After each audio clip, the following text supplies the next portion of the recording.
விஜய் யாரு, விஜயோட கேரக்டர் யாரு, அதெல்லாம் பாக்குறாங்க கரெக்டா. விஜய்க்கு இங்க வர வேண்டிய அவசியம் என்ன? ஓப்பனாவே சொல்லுங்க, என்ன அவசியம்? இங்க வந்து என்னத்தை சம்பாதிக்கணும்? உண்மையாலுமே அந்த மனுஷன் 200 கோடி ரூபாய் சம்பளம் வாங்குற ஒரு ஸ்டாருங்க, மிக உச்ச நடிகர், டவுட்டே வேணாம் உங்களுக்கு.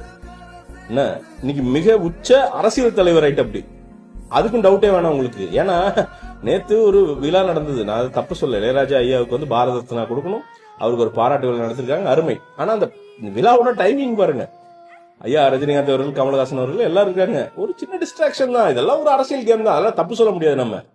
என்ன ஒரு அணியாவே திரண்டு அந்த பக்கம் நிக்கிறாங்க, இந்த பக்கம் விஜய் மட்டும் ஒரு ஆள் நிக்கிற, அப்படி அதுக்கு ஒரு தில்லு வேணும் இல்லைங்களா? உண்மையாலுமே செம்மையா சம்பாதிக்கிற ஆளுங்க. என்ன இன்னொரு 10 படம் பண்ணோம்னா 2000 கோடி ரூபாய் கையில இருக்க போகுது.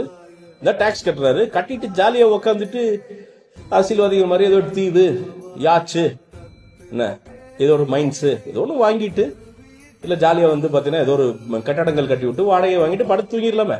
யார் என்ன சொல்ல போறா? எதுக்கு மக்களுக்கு வரணும்? என்னன்னா நம்மள மாதிரியே அவரும் வந்து நினைக்கிறாரு, ஒரு மாற்றம் வேணும் அப்படின்னு நினைச்சு ஒரு முயற்சி பண்றாரு. இது நாளைக்கு தோத்தே போலாம், ஆனா ஒரு முயற்சி பண்ற, அப்படி இல்ல களத்துல நிக்கிறாருல. என்ன கரையில உட்காந்துக்கிட்டே கடல் ஆழன்னு இருக்கிறவனுக்கு இறங்கி அடிக்கிறான் பாருங்க நீச்சல், அவன் செத்து போனாலும் அவன் தான் இவனோட அவன் கிரேட்டு.